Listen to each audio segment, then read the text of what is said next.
I guess the last Pootis Customs was a bit dodgy, I guess, because it wasn't actually meant to be a Pootis Customs episode. It was just at the last minute. It was made into a Pootis Customs episode, as in that whole video was just meant to be like a compilation of my build progress pics that I've taken of certain models that I'm pretty proud of that were done recently, and also just ones I never had the chance to put anywhere. So I just thought, yeah, I'll make a whole video about it. But yeah, Pootis Customs, I guess. What am I talking about? I don't even know why I'm filming this blooming Percy go around with some coaches. I think that's meant to be something important I was meant to say here, but not very important. I guess we'll go back to the Trackmaster content, since my model railway content's a bit lumpy, I guess I could say.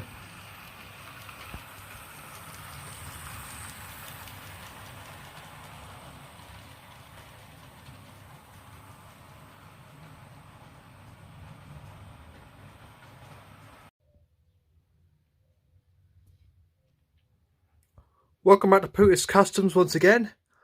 Today we'll be talking about Nettles Railway number 7, or number 2507. I'm sorry for that very incompetent, that's probably not the right word, very awkward intro. I thought I had something going for it, and it just kind of fell down a flight of stairs, and then another flight of stairs, and it just kept tumbling till it just turned into like a stain. But anyways, I thought I'd make a video about number 7 on the Nettles Railway, because I haven't done any Trackmaster content since D199's crummy video, which got about 3,000 views, and that was pretty good. So I hope people who watched that video learnt a lot about how to make a good D199 model. Maybe if someone commissions me another D261 or just a Class 40, I'll do another video about that. But practically making a Class 40 is similar to Whistler or Scallop or just Rosa, pretty much. But Rosa's a fit. Whatever. Actually, while I'm here, for the video that probably hasn't been uploaded yet, because I might have uploaded this beforehand, I got a video updating about 37093. That's probably come out not yet or not. But look at this. It's a bit crummy because Rosa always runs a bit crummy, and just he doesn't really run very well. But you see, look, he just slowed down a bit. He's not very good at running. But there we go. There's Rosa. Number 7. Now, why do I want to talk about number 7? Well, because I think it's Sir Nigel Gresley. I can't remember which A4 it is. But it's one of them. One of them's just come back into service in Wartime Black, and I thought, hey, a year ago I made an A4 in Wartime Black. Why don't I make a video about it anyway? Because it's quite an interesting way how I made it. And yeah. So, how did I make number 7? The tender here, I'm going to start with tender first for some reason. If you remember from Lair Adventures, there was this character who was meant to be like a steam engine version of Trust. I can't remember what I called him. Probably like Banjo Bill or Bumble Fumble, the Crumble Jumble, whatever the hell. Yeah, this was his tender. That's why it's in like properly sprayed down in black, and this one's lumpy, bumpy acrylic paint black. Yeah, I just painted on the northeastern lettering on there. Some Mod Podge, of course, over it. As you can see, it's very crummy. There's some warning flashes on the tender, which are very underscaled. But as long as they're there. I think I was sent a very poor custom of a mallard made out of a Trackmaster 2 Spencer, which is this loco here. And I wanted to restore it at some point and do something good with it. So when I realised, oh, this steam engine trust character is just very rubbish, I'm gonna scrap him before I even made the movie that was meant to include him as like a main antagonist. But oh well, too late now, can't be bothered, don't care. So I recycled the tender from that, converted it to a normal A4 tender, and the logo here, like I said, Trackmaster 2 Spencer, used to be a mallard in lumpy acrylic paint. I couldn't actually wash it off, so that's why it's so lumpy. That's not eye painting. The black paint over it is, but like the surface of it is just the lumpy blue paint I couldn't remove. I cut off the face, and I plated it over. I could have filled it in, but my Trackmaster customs weren't very good anyway, so I don't think you can really see well, but there's some brake pipes and vacuum pipes. The buffers, they were... I think I might have mentioned this before in a previous episode, but I bought a bag of like googly eyes, and the black pupil bits, they were like just plastic black bits that were perfect sizes for buffer heads. That's what's on Rosa at the minute. He's got one of the big ones for big 37 buffers, and these kind of medium-sized ones, they worked pretty good for scaling with number 7. Express head code lamps for like mainline excursions, of course. They're just bits of white thick card with some gems on there. I should actually show you the gems because I don't think I've shown you in an episode. I've just kept mentioning them. These are from Poundland. They're 3mm adhesive gems. And look, it's the video quality too, but in gems. Great Eastern Model Shop. Yeah. Yeah, you just get a bunch of these at Poundland probably. For like £1.50 maybe. I don't know. I haven't checked. The funnel was reconstructed as the old one was just a lump on the top of the smoke box. This pipe here, I've got no idea what this is because I can't remember. Didn't bother to research. I've included that. I actually went off of pictures of when Mallard was in Wartime Black. I think Mallard might have been in Wartime Black recently, before she was repainted blue. I don't know. I just saw a picture of an A4 in Wartime Black in modern, like, a modern coloured photo. The cylinders have been plated over with a bit of card to make them look a bit bigger. Leading wheels are not... Yeah, the leading wheels have been all, like, well, hidden behind the bigger cylinders. Tender drawbar, piece of wire, and then the tender hook loops onto the bit of wire, and it's just more of a closer connection rather than a big loop coupling, and then you've got this big gap between the loco and tender. So where's a figure I could put in? I mean, I'd never do this because it just looks wrong, honestly, but it could stand there, I guess. Why did I choose a Trackmaster 2 Spencer anyway, rather than like a normal Tomy one? Well, first of all, because it's Trackmaster 2, it's quieter, so I don't have to listen to... oh, I got a Spencer I can actually show, instead of pretending I don't. Here's my Tomy Spencer. I keep backtracking, of course, and making points and backtracking again, but I just remember things, right? Because Spencer is a bit of a funny shape for an A4 because of the model era, they had to make him a bit rectangular to fit all the iMech components and the motor and all that jib jab.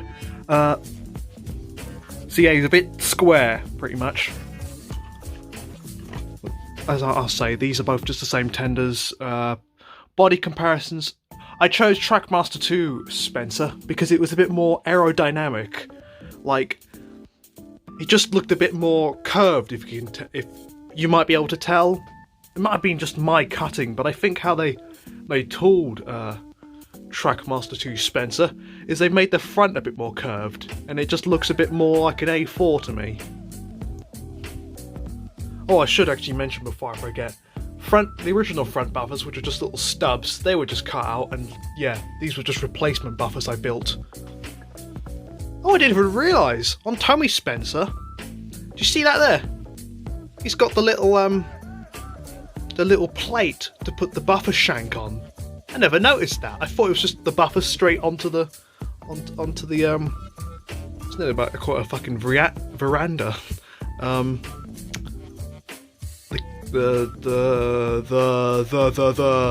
That's what it is. It's called the. Yeah. But yeah, I like the Trackmaster 2 Spencer because it's more quiet. It's a bit more sprinty, and it's just got that nice shape to it. That looks more like an A4 if you give it a bit more trimming and cutting and shaping.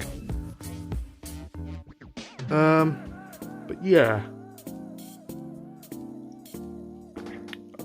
I mean, if I did have the other choice, I would have chose just normal Trackmaster Spencer, but again, he's got the flat type drive unit, and Tomy flat type drive units are very noisy and clunky and loud, and usually when you find them secondhand, they're always the ones that rot. And also, front wheels. There's only one front wheel. I mean, it wouldn't really matter because these don't do anything, but it's nice to actually be a 462. There is no rear wheel back there because it looks like it's a streamlined B17 at this point. But oh well. It's an A4 kind of. Maybe I could just make the excuse it is a streamlined B17. Maybe. But if I did that, I'd use a Tommy Spencer. Enough yibber-yabbering. How about I do some running instead? Instead of me backtracking about 5 times a video. Alright, let's go to the layout and give this loco a run. Righto, in the shed, on the Tommy layout, which I can only fit on this little X-N-gauge table. I used to have an N-gauge layout on this table, that's why that mountain there exists and most of the scenery, which was just all ripped up from the old layout because I was a very destructive child. Even when I was grateful to have enough old, like, N-gauge Graham Barrish stuff, I bloomin' destroyed it for no reason. Because I'm a destructive little bugger. Here's D. Lucy. Already off topic, but look at what I've been doing. I've been tidying up the station. And I think the station looks really nice. I got this little old, Dapple office. I thought this would be good for like a little, indoors waiting room, maybe, for the station when it's like raining or such, because I don't think you all want to huddle up underneath a canopy when it's all windy and cold. So yeah, could also be station master's office. Here's a gravel path I've just put down to make the layout look a bit less bare. I just originally wanted to be like a skinny little path that just goes from the coal office to the stores shed, and then across the rails to, supposedly, if this layout was bigger, a staff car park. So engine drivers and railwaymen could go over the line and go to the yard or go to the station and la da da da da. The crane here has just been stationary. I decided to make it look like it's a rotting old vehicle sitting between the trees. Can't give a good example, but like just old, I guess, farming equipment or old tanks just rotting away in forests or fields, maybe. But we're not talking about that, even I just did. We're going to wrong road number 7 here with my 4 corridor coaches I've made out of Duke and Duchess Spencer coaches, which sadly they are all brake coaches. I can make these into composites, but I really don't want to. It's such a tedious process, and it's just a process. I meant process, not process. That's the American way, I'm sure. It's so tedious to do because I've got to cut bits here and there and everywhere and just cut a lot of stuff. And it's just not worth it for if it's just Tommy trains. I'd just rather have like a rake of coaches that look like coaches and one brake, even though they all are the same coach. So, oh yeah, I also did glazing, as you can see. It's just a little niche thing. These are all just made to like the Nettles Railway coaching stock, of course, and also they were done in the style of scallop, because originally he had a red cant rail, and I've done a red one on here. Anyway, instead of orange, but then the scallop got an orange cant rail. Anyways, shut up, Ryan. Run the bloody loco.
Well, I hope you all enjoyed that little video, and I hope you're all inspired to make your own Trackmaster A4s.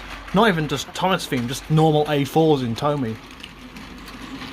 I have seen someone just completely take like a Tomy Spencer and absolutely modify the hell out of it to be a proper looking A4 thing on Tomy Track.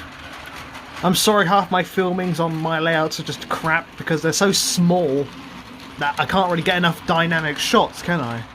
It's either here or over there, or it's just the same shots, isn't it? Especially like that on D Lucy. I mean, what can you really do in terms of dynamic shots that are different every time, which is a layout with two short straight bits and first radius curves with a yard and a few bits of detail? What can you really do with a layout like that? Not a lot, it seems. Not a lot. But, oh well. It's nice making this video. And like I said, I hope you're all just inspired to make a Trackmaster A4 at some point. Something like number 7 here. Don't know when the next customs video is coming out. I don't even know what I could show that would be dynamic and interesting. Maybe Martello, maybe Warrior, but Warrior is just the same story as 16's episode. I don't really know what I could do as a new custom video, because most of mine are just repaints or just slight modelling. But yeah, that's really it. I've got nothing else to say. Hope you all enjoyed. Thanks for watching. Blah blah blah. Everyone else says this.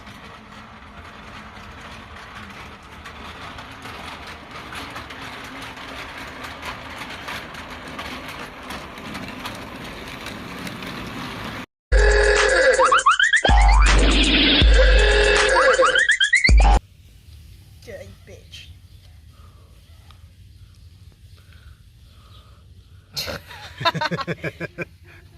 Here you go. Take some to this room. You're recording this.